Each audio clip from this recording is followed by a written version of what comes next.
నిన్న సుప్రీంకోర్టు కూడా 10 ఈ ఎమ్మెల్యేలు పార్టీ మారినటువంటి ఎమ్మెల్యేలకు సంబంధించిన దాంట్లో కూడా సిద్ధంగా ఉండాలని కేటీఆర్ చెప్పిండు.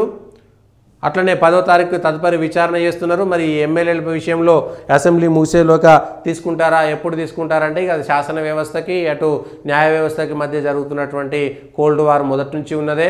రాజ్యాంగబద్ధంగా ఉన్నటువంటి స్పీకరు ఆయనకు నచ్చినట్టుగా నిర్ణయం తీసుకోవచ్చు. ఆయన కూడా ప్రశ్నించవచ్చు. రేపు కోర్టుల్లో వందల లక్షల కేసులు పెండింగ్లో ఉన్నాయి.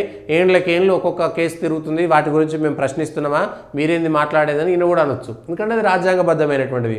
Speaker final authority. స్పీకర్ మీద సుప్రీంకోర్టు చెప్పగలుగుతుందా లేదా, స్పీకర్ మీద పెత్తనం ఉంటుందా లేదా, ప్రతిసారి చర్చ జరిగేటువంటి అంశమే. అయితే రాష్ట్రంలో 10 ఉప ఎన్నికలు వచ్చేటువంటి అవకాశం ఉందా, సుప్రీంకోర్టు తీర్పిస్తుందా, గతంలో ఉత్తరాఖండ్లో వచ్చినటువంటి తీర్పు విషయంలో ఏం చెప్పబోతుంది, అంతకుముందు పంజాబ్లో వచ్చినటువంటి తీర్పు, ఇవన్నీ కూడా ఉటంకిస్తారు.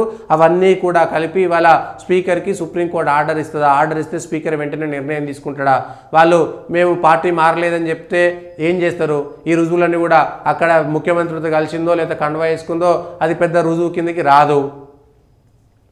అవన్నీ సాధారణంగా వచ్చింది, మేము మారలేదు, మేము టీఆర్ఎస్లో ఉన్నామంటారు. టీఆర్ఎస్లో ఉంటే మేము వాళ్ళని ఎక్స్పెల్ చేయండి అని అంటారు. అవసరమైతే టీఆర్ఎస్ వాళ్ళు ఎక్స్పెల్ చేయరు, పార్టీ నుంచి మారిరు కాబట్టి మారిరు, పార్టీ నుంచి వాళ్ళే పక్కకు దోగిరు కాబట్టి మాకు నచ్చిన చోట ఉంటామని వీళ్ళు అంటారు. సో ఇవన్నీ కూడా రాజకీయాలే. సుప్రీంకోర్టు చెప్పినా కూడా అనేకమైనటువంటి అంశాలు ఉంటాయి. ఉప ఎన్నికలు వస్తాయా, ఉప ఎన్నికలు వస్తే తెలంగాణలో ఉన్నటువంటి కాంగ్రెస్కు చాలా ఇబ్బందికరమైనటువంటి పరిస్థితి. 10కి 10 గెలవాలి, ఓడిపోయితే ఇంకా ఇబ్బంది. సో ఉప ఎన్నికలు రాకుండానే కాంగ్రెస్ అన్ని అవకాశాలను చూసుకుంటుందనేటువంటిదే నేను ఎక్స్పెక్ట్ చేస్తున్నటువంటి అంశం.